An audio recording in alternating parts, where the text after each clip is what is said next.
I all just learn now variables in Java. What is the variable? So you know that you have a mobile phone, laptop, and multiple computer is easy data.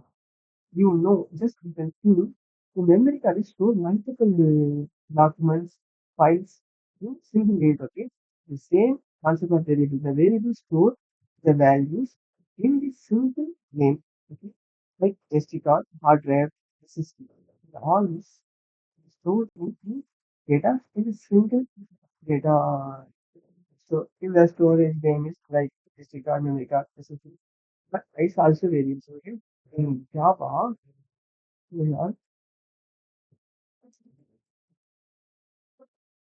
and I equal to 10. Okay, y is variable name. The 10 is the stored data. Okay, we can use now is the library. You can use the data. If you don't understand, you can use the I create an idea of thank you.